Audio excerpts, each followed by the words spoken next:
नमस्कार साथियों, स्वागत है हमारे चैनल पर। और आज हम लोग बात करने जा रहे हैं एक ऐसे मुद्दे पर जो ना बस राजस्थान बल्कि पूरे देश में सनसनी बनाए हुए है। और वह मुद्दा है धर्मांतरण विरोधी बिल, जो राजस्थान में 9 सितंबर 2025 को विधानसभा में पास हो गया और अब यह कानून बनने के कगार पर है। लेकिन सवाल यह है कि क्या बिल जबरन धर्मांतरण को रोकने का हथियार बनेगा या बस धार्मिक स्वतंत्रता पर हमला बनकर रह जाएगा। इस वीडियो में हम लोग इस बिल के बारे में पूरी जानकारी कवर करेंगे और इसमें क्या प्रावधान किए गए हैं, इसका शुरुआत कैसे हुआ, यह सब जानेंगे। तो बने रहिए हमारे साथ इस वीडियो में। क्या इस बिल की खासियत है और क्या आपको लगता है कि राजस्थान में इस प्रकार के मामले बढ़े हैं पिछले कई सालों में? दोस्तों, भारत में धर्मांतरण विरोधी कानून कोई नई बात नहीं है। संविधान के अनुच्छेद 25 में धार्मिक स्वतंत्रता का अधिकार है, लेकिन जबरन या प्रलोभन से परिवर्तन को रोकने के लिए कई सरकार पहले ही कानून बना चुके हैं। राजस्थान में भी यह पहली बार नहीं आया। आप 11 के आंकड़े ले रहे हैं और अगले साल जो है जनगणना हो जाएगी, फिर आपके आंकड़े सारे फेल हो जाएंगे, तो फिर क्या दोबारा परिसीमन कराओगे? तो ये सिर्फ एक गुमराह करने का खेल पूरा राजस्थान के अंदर चल रहा है, ये मैं कहना चाहूँ। 2006 में वसुंधरा राजे की बीजेपी सरकार ने राजस्थान धर्म स्वतंत्रता विधेयक लाया था, लेकिन राष्ट्रपति ने इसे अस्वीकार कर दिया। 2008 में फिर कोशिश हुई, लेकिन वह भी अटक गई। 2017 में राजस्थान हाई कोर्ट ने जबरन कन्वर्जन रोकने के लिए गाइडलाइंस जारी की थी, लेकिन कोई ठोस कानून नहीं बन पाया। अब 2025 में भजनलाल शर्मा की बीजेपी सरकार ने इसे फिर से लाया। लेकिन निश्चित ही ये राजस्थान के उन गरीब तबके के, गरीब वर्ग के लोगों के बीच में आवश्यक था, और जिनको आर्थिक प्रलोभन देकर के, पैसे देकर के, उनको दबाव में लेकर के उनका धर्म परिवर्तन कराया जाता, मूल धर्म से उनको दूसरे धर्म में कन्वर्ट का जो काम हो रहा फरवरी है। 2025 में पहला ड्राफ्ट पेश हुआ था, लेकिन सितंबर में मानसून सत्र में इसे और सख्त बनाकर पास किया गया। सरकार का कहना है कि हाल के वर्षों में गलत तरीके से धर्मांतरण के मामले बढ़े हैं, खासकर आदिवासी इलाकों में। उदाहरण के लिए दक्षिण राजस्थान के ट्राइबल एरिया में चर्चों का विस्तार और लव जिहाद जैसे आरोपों ने इसे जरूरी बना दिया था। विधि मंत्री जोगाराम पटेल ने कहा, यह कानून कमजोर वर्गों जैसे आदिवासियों, महिलाओं और SC/ST को बचाने के लिए है। अब राजस्थान बरहमा राज्य बन गया है जहां ऐसा कानून है। अन्य राज्य जैसे कि उत्तर प्रदेश, मध्य प्रदेश, गुजरात, उड़ीसा आदि में यह कानून पहले से ही है, लेकिन राजस्थान का बिल सबसे सख्त माना जा रहा है। चलिए अब देखते हैं बिल के मुख्य प्रावधान।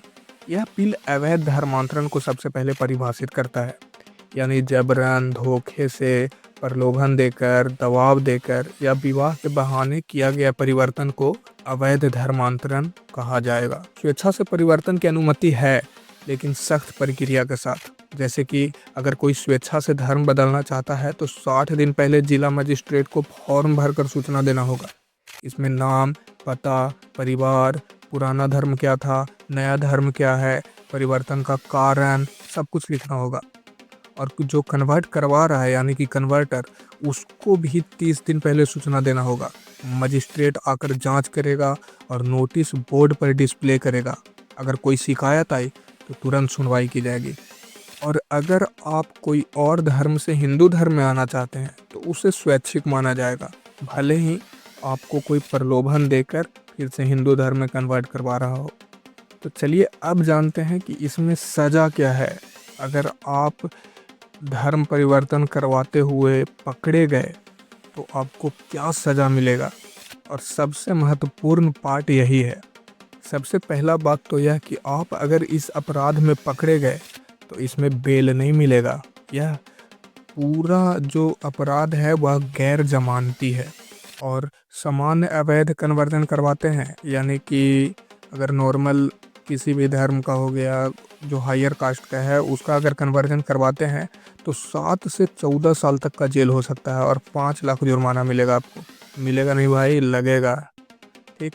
और अगर आप यही कन्वर्जन नाबालिग के साथ करते हैं या महिला का कन्वर्जन करवाते हैं, दिव्यांग का, SC/ST का कन्वर्जन करवाते हुए पकड़े गए, कन्वर्जन यानी कि अवैध कन्वर्जन, यानी कि उसे दबाव देकर या फिर उसको किसी चीज़ का पैसा का लोभ देकर या डरा कर धमका कर अगर आप उससे करवाते हैं तो आपको 10 से 20 साल का जेल हो सकता है और 10 लाख का जुर्माना। या 10 लाख का जुर्माना नहीं और 10 लाख का जुर्माना, यानी कि 20 साल का जेल भी होगा और 10 लाख जुर्माना भी देना है।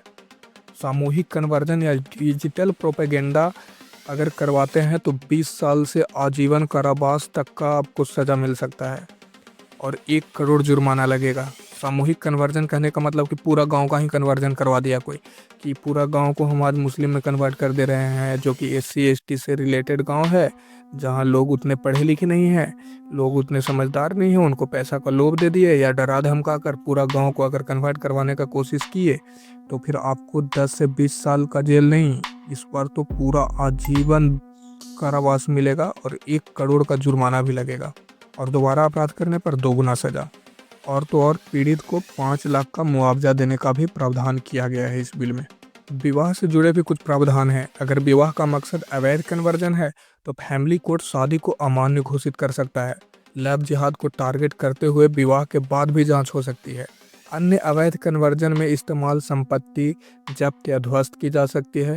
दोषी संस्थाओं का रजिस्ट्रेशन रद्द किया जा सकता है। मजिस्ट्रेट को भाई कोई सज़ा नहीं, अगर वो कुछ गलत निर्णय भी देता है तो उसको इस अभियोजन से छूट दिया जाएगा। यह बिल वास्तव में दूसरे राज्यों से ज़्यादा सख्त है। जैसे कि यूपी में 10 साल तक का ही सज़ा है, अगर आप धर्मांतरण करवाते हैं तो ज़्यादा से ज़्यादा आपको 10 साल का सज़ा मिल सकता है, लेकिन राजस्थान में आपको आजीवन कारावास प्लस 1 करोड़ रुपए का जुर्माना तक का सज़ा मिल सकता है। इसलिए यह बिल पास होते ही राजनीतिक हंगामा मच गया। बीजेपी इसे सामाजिक सद्भाव का हथियार बता रही है। गृह मंत्री जवाहर सिंह बेधम ने कहा, अनुच्छेद 25 स्वतंत्रता देता है लेकिन धोखे से कन्वर्जन नहीं माना जाएगा, यह कमजोर वर्गों की रक्षा करेगा। सरकार का दावा है कि वह लव जिहाद और ट्राइबल एरिया में मिशनरी एक्टिविटी को रोकेगा, लेकिन विपक्ष ने इसे धार्मिक स्वतंत्रता पर हमला बताया। नेता अविनाश गहलोत ने कहा, यह बीजेपी की साजिश है जो हिंदू मुस्लिम बांटती है। मानवाधिकार संगठन और ईसाई समुदाय चिंतित है, कहते हैं कि यह अल्पसंख्यकों को टारगेट करेगा। फ्रंट लाइन मैगजीन में लिखा गया कि यह कानून ब्यूरोक्रेटिक बाधाएं बढ़ाएगा और इंटरफेथ यानी कि कहा जाए तो इंटर रिलीजन मैरिज को और मुश्किल बनाएगा। तो कहीं ना कहीं ऐसा पर्सपेक्टिव से देखा जाए तो यह बिल गलत भी है। कुछ लोग तो कह रहे हैं यह बिल धार्मिक आज़ादी छीन लेगा। किस रीजन से ये लेके आ रहे हैं, ये इस पे एक प्रश्न चिन्ह खड़ा होता है। फिर भी हम सार्थक चर्चा करने की कोशिश करेंगे। घर वापसी में इतना छूट क्यों दिया जा रहा है? और कुछ विशेषज्ञों का कहना है कि बिल में बर्डन ऑफ प्रूफ आरोपी पर डालना असंवैधानिक हो सकता है। सुप्रीम कोर्ट पहले से ऐसे कानून की समीक्षा कर चुका है। बीजेपी इसे हिंदुत्व एजेंडा बता रही है, जबकि कांग्रेस इसे वोट बैंक पॉलिटिक्स मुद्दों पे राजनीति नहीं कर रही है। आम जनता पास होने के बाद सदन 10 दिसंबर तक तो स्थगित हो गया है। अब देखिए आगे इस पे क्या क्या बातें होती हैं। दोस्तों, अब सवाल यह है कि इस बिल का असर क्या होगा। सकारात्मक असर होगा कि नकारात्मक असर होगा? तो सकारात्मक भी होगा और नकारात्मक भी होगा। सकारात्मक यह होगा कि जबरन कन्वर्जन रुकेगा, खासकर ग्रामीण और ट्राइबल इलाकों में जहां आदिवासी लोग रहते हैं। महिलाओं और नाबालिगों की सुरक्षा बढ़ेगी। लेकिन नकारात्मक इसका इफेक्ट यह होगा कि स्वेच्छा परिवर्तन मुश्किल हो जाएगा। जो आदमी चाहता है कि किसी भी हम दूसरे धर्म में परिवर्तन होना चाहते हैं स्वेच्छा रूप से, उसके लिए यह मुश्किल है। इंटरफेथ मैरिज पर भी सवाल उठेंगे और झूठा केस बढ़ जाएगा। मेरा नज़रिया तो यह है कि यह बिल ज़रूरी है अगर सख्ती से लागू हो, अगर संतुलन में किया जाए।